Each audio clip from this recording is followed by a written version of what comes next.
Chapter number 6 साझेदार की निवृत्ति या तो मृत्यु। 8वां सवाल, जया, ममता और स्मृति 2/5, 5/10 और 1/10 के भाग में लाभ हानि बांटने वाले साझेदार हैं। 31/3/17 के दिन उनकी पीढ़ी की पक्की तलपट निम्नानुसार दी गई है। 1/4/2017 से स्मृति साझेदार के रूप में निवृत्त हो रहा है। तो यहाँ पे निवृत्त होने वाले साझेदार कौन है? स्मृति। निवृत्ति के समय साझेदार पीढ़ी निश्चित की गई कि किराया चुकाना बाकी है, समायोजन पर टिक लगा लें। विनियोग पर ब्याज 2500 मिलना बाकी है। बहुत से बच्चों के किताब में प्रिंटिंग मिस्टेक होगा कि चुकाना बाकी है, वो सुधार करके मिलना बाकी कर लेना। विनियोग 35,000 में हमने बेच दिया है, तो विनियोग के ऊपर टिक लगा लें। पीढ़ी की ख्याति का मूल्यांकन जो है 2 लाख निश्चित किया गया है और भविष्य में लाभ हानि का जया और ममता का प्रमाण एक है, यानी कि समान भाग है। तो सबसे पहले हम पुराने लाभ हानि का अनुपात सही कर लेंगे। तो 10 कॉमन ले लेते हैं, तो यहाँ आ जाएगा आपका 4:5:1। अब हम सबसे पहले यहाँ पे एक चीज़ और जान लें, एक नियम ध्यान में रखेंगे कि कभी भी कोई साझेदार अगर निवृत्त हो रहा हो, अगर उसकी लोन की बाकी दी गई हो, जैसे यहाँ पे स्मृति निवृत्त हो रहा है और उसकी लोन की बाकी संपत्ति तरफ दिया है, स्मृति की लोन, ये पुरानी लोन है, तो अगर उसकी उधार संपत्ति तरफ है तो ये लोन की रकम जो है हम चालू खाते में उधार तरफ लिखेंगे। कोई भी साझेदार निवृत्त हो रहा है, अगर उसकी लोन की रकम दायित्व में हो, पूंजी खाता हो तो पूंजी खाते में जमा तरफ, चालू खाता हो तो चालू खाते में जमा तरफ। संपत्ति तरफ दिया है तो जो साझेदार निवृत्त हो रहा है सिर्फ उसी का लोन अगर दिया है पुराना लोन, तो उसको हम कहाँ लिखेंगे? संपत्ति है तो उधार तरफ। तो यहाँ पे हम चालू खाता है तो पुनः मूल्यांकन खाता, साझेदारों का चालू खाता, पूंजी खाता, रोकड़ खाता और आर्थिक चिट्ठा बनाएंगे। अब सबसे पहले पुरानी ख्याति दी है, पुरानी ख्याति आपको कितना दिया है? 30,000। तो इसको हम चालू खाते में उधार तरफ बांट देंगे। चालू खाता कभी भी दिया हो तो दोनों तरफ सबसे पहले क्या लिखा जाता है? शेष आगे लाए। दोनों तरफ सबसे पहले हम लिख देंगे शेष आगे लाए।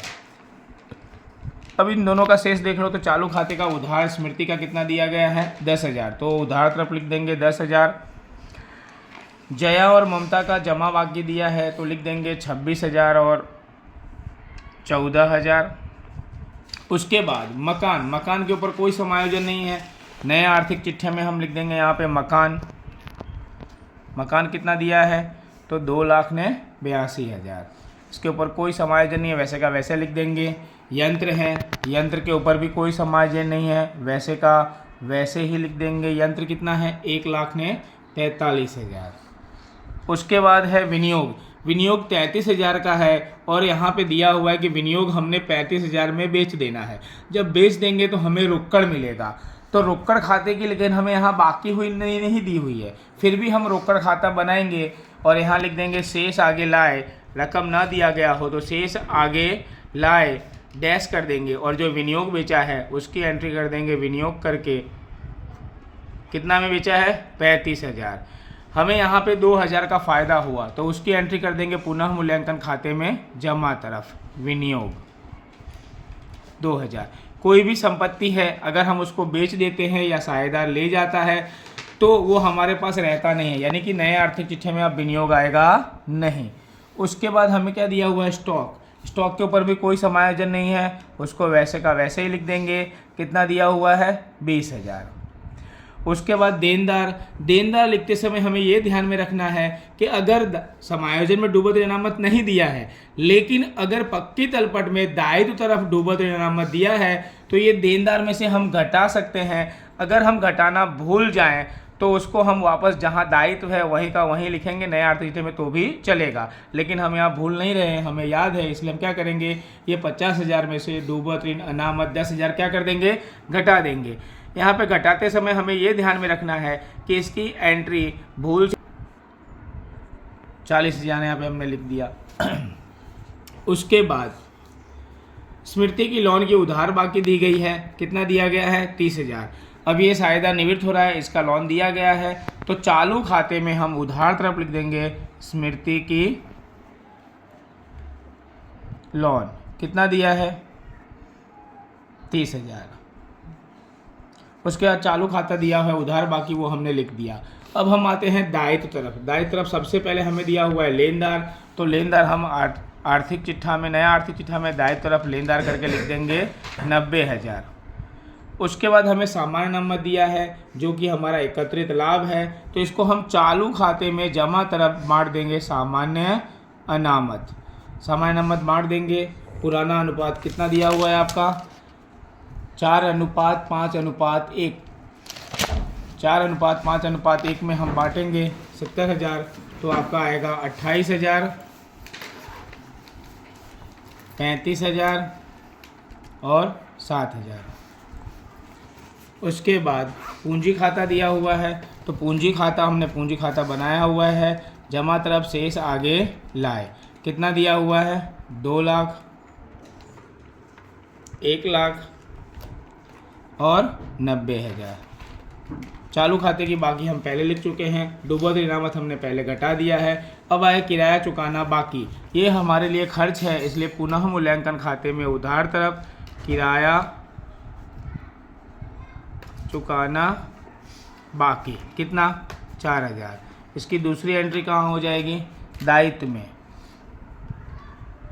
किराया चुकाना बाकी कितना 4,000।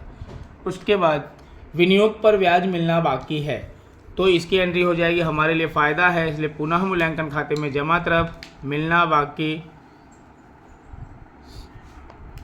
विनियोग का ब्याज। कितना है विनियोग का ब्याज 2,500 रुपया।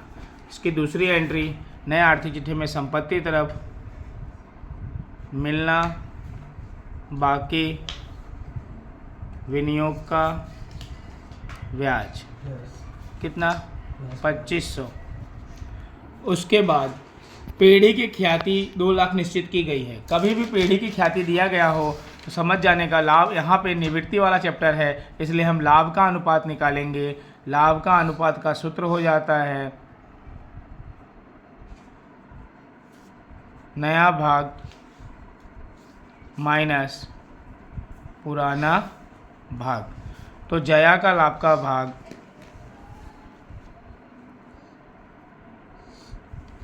नया भाग है 1/2, पुराना है 4/10।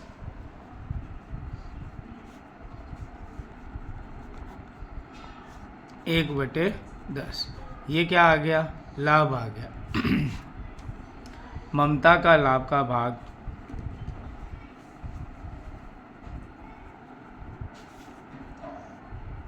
पाँच बटे 10 1/2 माइनस 5/10 गुणे 5 0। तो पूरा का पूरा जो है जया त्याग कर रही है, तो पूरा पेढ़ी की ख्याति जया लाभ कर रही है और जो साझेदार निवृत्त हो रहा है वो त्याग कर रहा है। तो स्मृति का त्याग का भाग कितना हो जाएगा 1/10।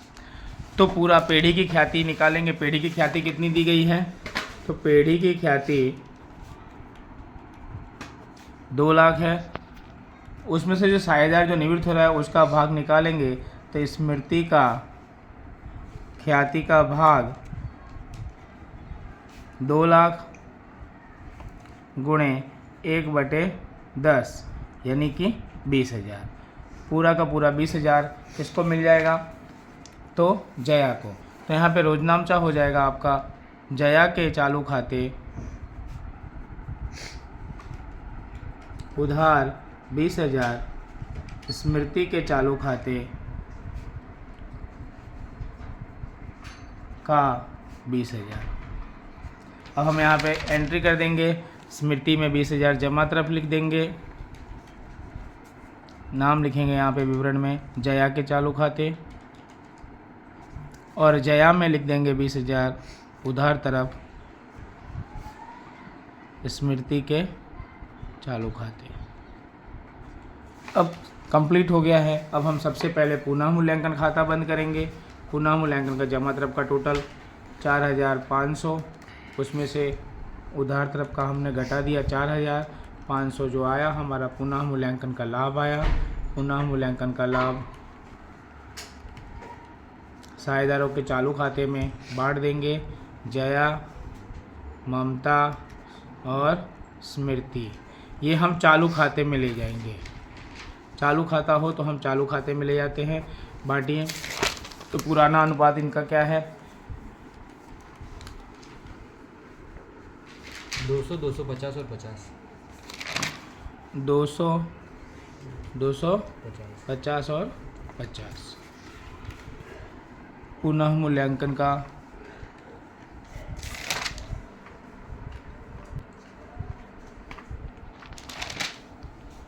लाभ 200, 250 और 50। अब सबसे पहले जो साझेदार निवृत्त हो रहा है उसका चालू खाता बंद करके हम पूंजी खाते ले जाएंगे। तो उसका चालू खाता बंद करने पर इसकी उधार बाकी आएगी, क्योंकि उधार तरफ का टोटल ज़्यादा है। इधर 10,000 और 30,000 के टोटल हो गया आपका 40,000।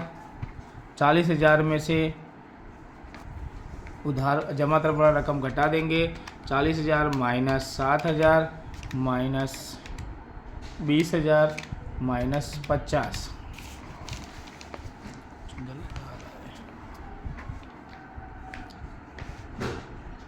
इसमें इस सवाल में पुरानी ख्याति बांटना लिखना रह गया था। पुरानी ख्याति हम लोगों ने नहीं बांटी थी, तो पुरानी ख्याति पहले बांट देंगे 30,000 को पुराने अनुपात में। तो आपका आ जाएगा 12,000, 15,000 और 3,000। अब हम यहाँ टोटल करेंगे तो आपका इधर आ जाएगा 43,000। 43,000 में से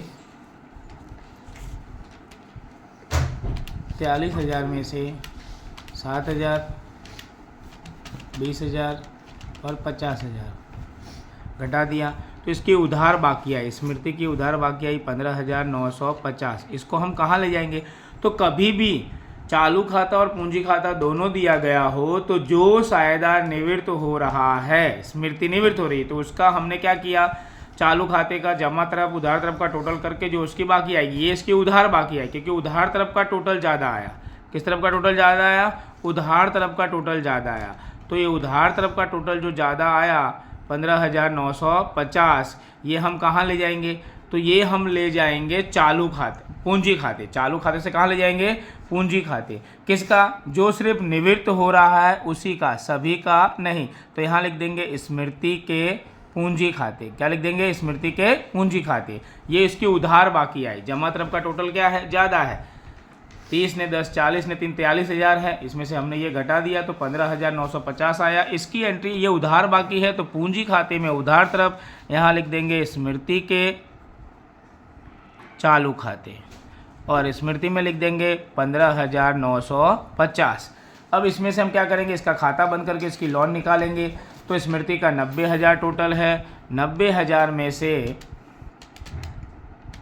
15,950 घटा देंगे तो 74,050 जो है वो स्मृति की लोन आ गई।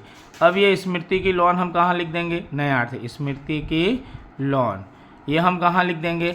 तो नया आर्थिक चिट्ठा में दायित्व तरफ स्मृति की लोन। अब बाकी के साझेदारों का खाता जैसे हम बंद करते हैं वैसे हम बंद करेंगे। तो सबसे पहले चालू खाता ममता का बंद कर रहे हैं। उसके बाद तो ममता का जमा तरफ का 35,000 प्लस 14,000 प्लस 250, इसकी जमा बाकी ही है 49, 250, उसमें से ये घटा देंगे आपका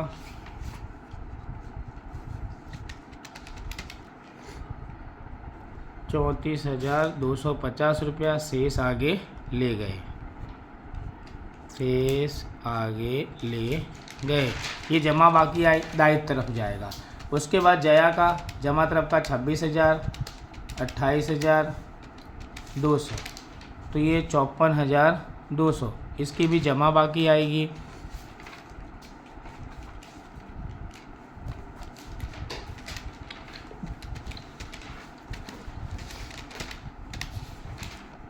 $22,200, ये दोनों की जमा बाकी, ये भी हम दायित्व में लिख देंगे चालू खाता करके। चालू खाता जया और ममता, जया का 22,200 और इसका 34,250, दोनों का टोटल करके बाहर जाने देंगे।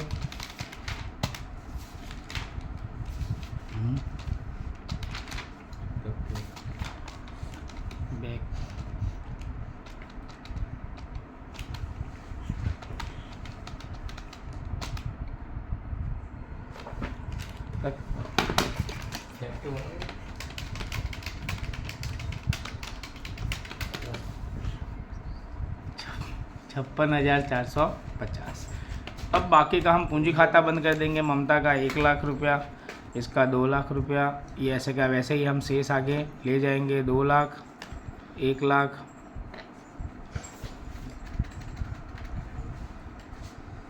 शेष आगे ले गए। पूंजी खाता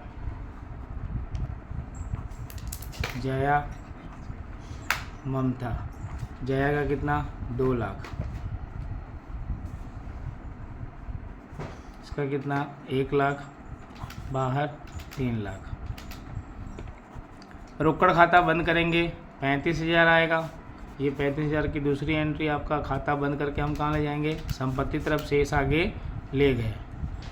बहुत से गाइड में या दूसरी जगह पे रोकड़ खाता नहीं बनाते हैं, डायरेक्ट एंट्री कर देते हैं, पर हमें रोकड़ खाता बनाने की आदत डालने की, बेचने की एंट्री करनी है, इसलिए हम उसके बाद रोकड़ खाता बंद करके हम संपत्ति तरफ लिख देंगे रोकड़ और बैंक 35,000 रुपये। अब हम खाता बंद करेंगे। 5,24,500, 10,000 का आपका अंतर आएगा डूबतरीन अनामत को लेकर के। अगर आप डूबतरीन अनामत घटा देते हो तो 5,24,500, नहीं घटाते हो तो 5,34,500 आएगा। दोनों सही है यह सिद्धांत के हिसाब से, और अगर भूल जाते हैं तो आप दायित्व में लिख दोगे तो ऐसे भी 5,34,500 आ जाएगा। यहाँ पे सवाल पूरा होता है।